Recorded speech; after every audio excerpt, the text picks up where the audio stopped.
My dress is like the non-Muslim. My food is like the non-Muslim. My schooling is like the non-Muslim. My appearance is like the non-Muslim. My house is exactly like the non-Muslims. My dreams and my ambitions of owning a house and taking my family on a holiday at the end of the year and driving, every ounce of my body's ambition is exactly like the non-Muslim. My name was Muhammad, I changed it to Mo. My name was Mustafa, I changed it to Steve.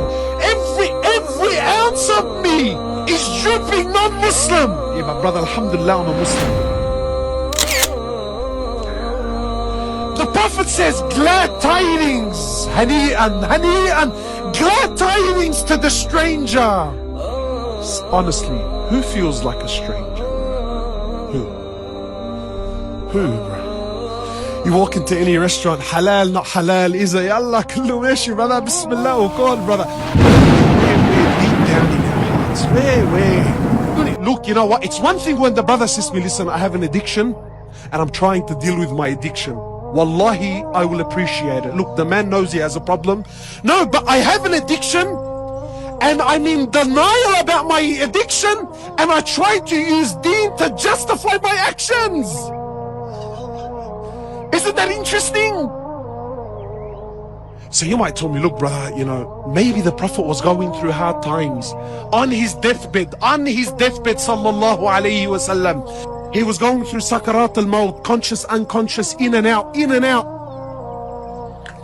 So he lost consciousness. Aisha is there, radiallahu ta'ala anha. Then he wakes up. Then he says to Aisha, authentic narrations. He says to Aisha, imagine, Aisha was 18 years old when the Prophet died. How old was she? 18. And Allah called her and the others in the Quran, Allah called them Ummahat al-Mu'mineen, the mothers of the believers, meaning they have become haram on every man. Yani once the Prophet dies, sallallahu alaihi wasallam, no one can remarry her. 18 in a world and in a society where the man was everything. Imagine this 18-year-old is watching her husband die at the age, and she has her whole life that now she knows, I'm gonna be alone. I can never remarry after him. So he wakes up from his, he was unconscious, and says to Aisha, how much money do we have? This sunnah no one talks about. Sheikh, please, man, put these stories behind. Let's speak about investments and stocks, and let's speak about buying houses, brother. Because in our hearts, we believe that honor, that money will restore the honor of Islam. Ya Aish. Ya haram. So she says to my Prophet of Allah, all that we have is 7 gold coins. Imagine a man with 9 wives.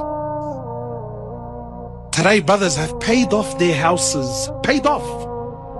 And he's working to pay off the 2nd and the 3rd because, brother, I need to leave something for my children, brother.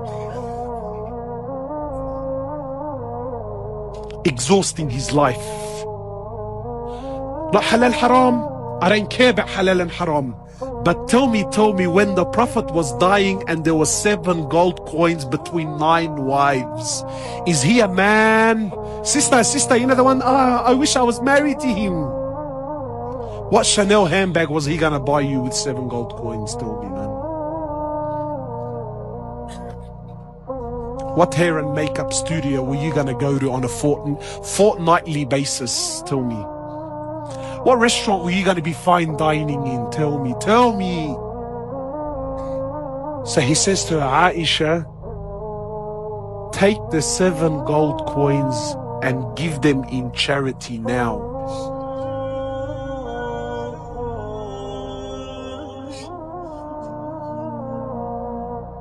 See the sicknesses, my brothers. Just try this. Go to a sheikh. Tell him, look, Sheikh, there's a religious brother. Don't tell him the Prophet, because we've been programmed. We've become professional liars, my brothers. Professional.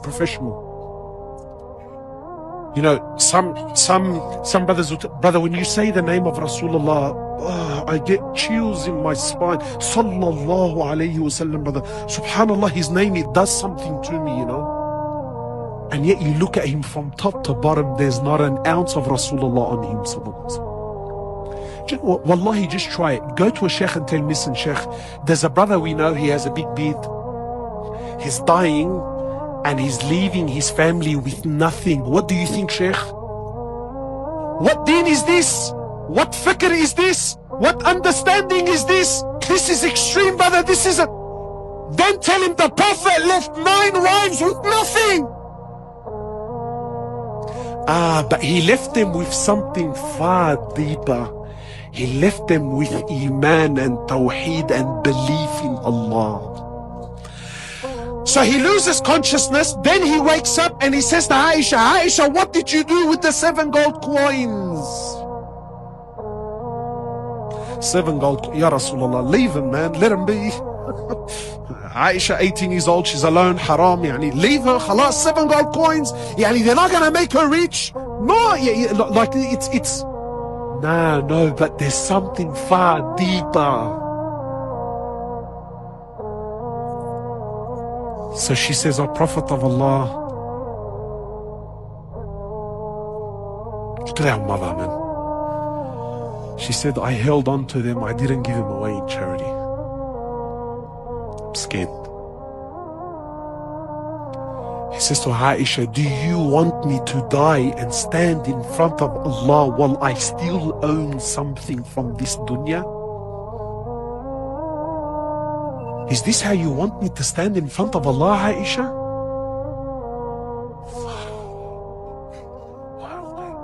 What's going on? My brothers, who's the Rijal? Who's the man? So you might think, look, brother, that's Rasulullah sallallahu alaihi wasallam, you know, like Allah was...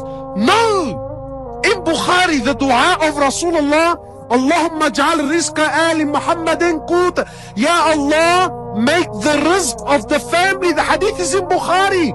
Ya Allah, make the rizq of the family, not just Muhammad.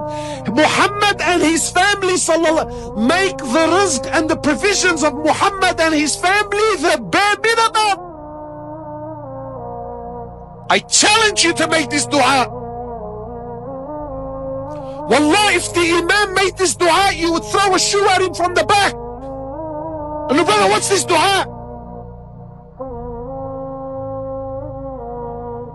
Because in our hearts, in the sicknesses of our society, a man is determined by his money.